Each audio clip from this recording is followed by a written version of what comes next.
Long ago, in a small Indian village surrounded by fields, mud houses, and tall banyan trees, there lived a cheerful man named Ramu, the cap seller.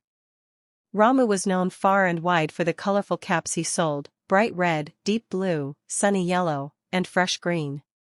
Children loved his caps, farmers wore them in the fields, and travelers bought them to shade themselves from the hot sun.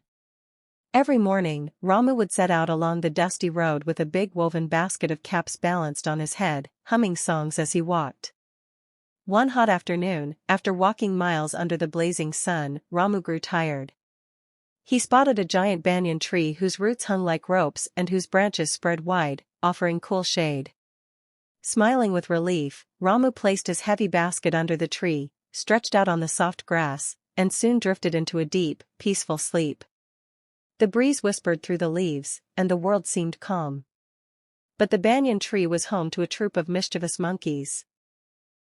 Curious and playful by nature, the monkeys had been watching Ramu from above.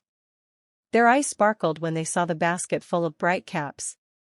To them, it looked like a treasure chest waiting to be explored. One bold monkey crept down and snatched a red cap. Another grabbed a green one, and soon the entire troop was diving into the basket.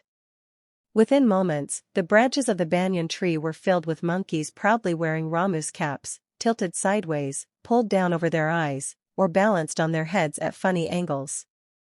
They laughed, chattered, and swung from branch to branch, showing off their new prizes. Ramu stirred in his sleep. At first, he thought he was dreaming when he heard the monkeys' laughter echoing above him.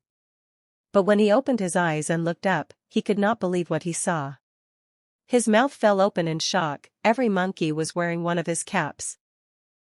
One monkey was dancing in a red cap, another was tugging at a blue one, and two little ones were pulling at each other's yellow cap, shrieking with joy. The whole banyan tree had turned into a circus of caps. "Oh no," cried Ramu, clutching his empty basket. "What will I do now? How can I sell my caps if the monkeys have taken them all?" He tried shouting at the monkeys, but they only shouted back, copying his voice. He shook his fist in frustration, and the monkeys, delighted by the game, shook their fists too.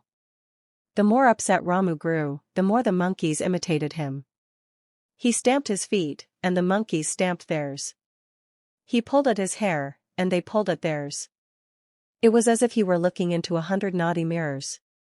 Suddenly, Ramu remembered something wise his father once told him: monkeys love to copy humans. If you can't fight them, trick them. An idea lit up in his mind. Without another thought, Ramu reached up, took the cap from his own head, and tossed it onto the ground. Sure enough, the monkeys stopped for a moment, watching closely. Then, one by one, they began pulling off tea.